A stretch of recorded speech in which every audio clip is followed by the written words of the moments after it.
Bon, écoutez, Ngai Nazaki, d'abord très émotionné. J'allais même dire, Nazaki choc, moi, au temps, mon frère Mati. Au bas du bébé, mon qui m'a mis ce tanguy. Parce que en une fraction de seconde, j'ai revu le jour où Fally est venu me dire qu'il était en train de vouloir faire la carrière solo, ou plutôt album Naï. Et l'aboutissement aujourd'hui, qui est le fruit, il y a conjugaison, il y a Babilo Bébélé, humiliation, injure, face, il y a détermination, abnégation. Nous tous, on a été mêlés à la sauce et tout ça. Et voir qu'aujourd'hui, nous sommes là où on a été hier, c'est un sacre. Donc, sentiment plutôt de joie et de plaisir, parce que le lot le 3 mai, excusez-moi, dans 2h30, il va encore remonter. Va sur le site, tape Stade de France, concert Fally 3 mai. Billets épuisés. Au moment où je te parle, il reste 2 catégories. Une catégorie basse, il y a 129 €. Dans la catégorie à 107 €. Offre VIP Ezate. Offre Moussou Ezate. Donc, Emrama Mundele, donc, Betara en internet, Stade de France, concert Fally 3 mai. Les billets sont épuisés. Par qui? Par tous ceux qui n'ont pas pu venir hier parce qu'ils travaillaient, parce qu'ils étaient avec d'autres engagements, et principalement les gens qui viennent d'Afrique. Batoubaouti Kinshasa, donc, Dieu qui tire le nom sous. Kinshasa a inondé sous davantage Poto, l'Afrique a encore inondée. Donc, on s'attend encore à du monde, à un autre nouveau spectacle. Ndeka Boga Lobby, bon, Libanga du siècle. Il fallait continuer ma banga dans le Stade de France. Donc, ma banga est sur côté de la Foire de France. Donc, on est fiers d'être témoin de cette histoire-là et puis d'être là aujourd'hui. Mais qui vous a dit qu'il n'était pas là? Moni était. Ah ben, ceux qui ont moni étaient, il y a des gens qui sont surpris.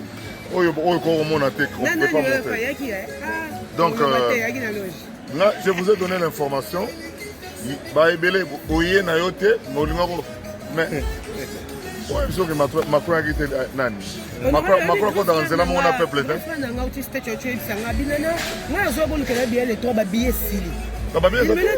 quel est le site au monde donc ça veut dire que le lot tu peux béler parce que à quoi sert au perdre les journées alors que tous ont dans 100 ans. Mais oui, que Stade de France, l'organisateur va coincer hier, l'artiste est belé, on fallait ramener un billet. Donc, on n'a pas dit que Stade de France a fallu billet, billet, Akadi, billet. C'est-à-dire qu'il y a moins d'appel à donc, tu comprends que fallait à côté de la catégorie, il y a Johnny Hallyday, il y a Michel Sardou. Tout le monde a côté concert à Michel Sardou, il y a Ophélie. Tout le monde a côté concert, il y a Johnny Hallyday, il y a Ophélie. Même Fally et Moko a dû acheter des billets pour la famille. Pour la famille, pour master. Donc, sa culture, on a pour moi, on a fait billet. Na Congo, ta concert, ils ont $1000. Na okiti na ngeko monana. Place na ngeko monana. Ah, c'est compliqué. Oh, ils ont na Pullman, au concert privé na ndo wa mutu. Na futa musique te. Mais awa, to changer mentalité. Yango na ba artiste mutu ba ko sala ba sold out tout. C'est ça. Pour nani to message na ba ofele. C'est ça. Mais il s'est fait que Fally a dû intégrer une catégorie ya bana biso. Moni bana nyonso bana ba carte bleue. Au moment n'a jamais moi na zolo bagaza quand mi kolonde ba ozanga ba ticket tala bien. Bana nyonso ba botami a bana ba carte bleue. Ba soma ba bien na bango ba réserva kala. Yo maman zoye baté mais moi na sa réserva. Yo tato zoye baté moi na sa hôtel. Donc bana mike ba donc nous devons nous habituer. Mais prochainement, c'est à la liste des avaquités. Je pense que 50 médias. Voilà, nous avons. Donc, attention, attendez. Fally, hier, il y a eu 800 demandes d'accréditation. 800 demandes d'accréditation. Producteur a la nuit, mais ça, c'est un manque à gagner. Donc, je vais faire entrer 800 personnes gratuitement dans mon histoire. Non, Caché non. Il y a eu 800 demandes d'accréditation. 800 demandes d'accréditation. s'il vous plaît. C'est-à-dire des gens qui voulaient entrer gratuitement et s'asseoir à des places des gens qui ont payé le billet.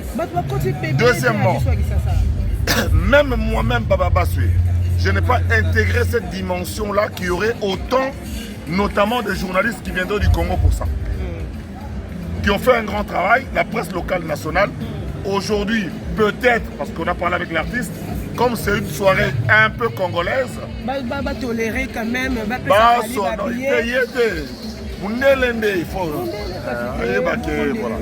événement historique qui Fali c'est incroyable.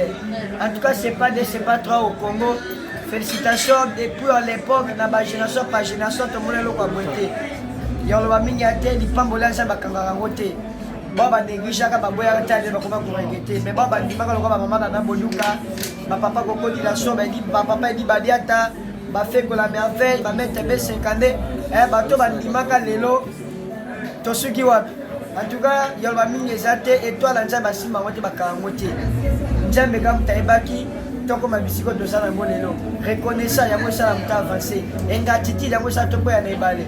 So pepe ne baleine on melayo honorable mec qui a mis comme on melayo c'est que baleine allez kata bando qui la famille à bantina ya la pour le respect poli yami baleine zaki vision yami ça des zaki aïe bien loko adoro ça la pour ma place ça en tout cas kaka ne bon na rafali kaka ne bon na nga les jours ont changé même dans tamba likolo fini comme moi en tout cas bato tout ba oui attends oui, faites les cailles Kitoko, mais seulement pour retenir une chose,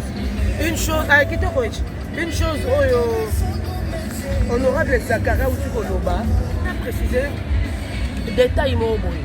Biso ba concert à Kinshasa, to mesana compte de Francis.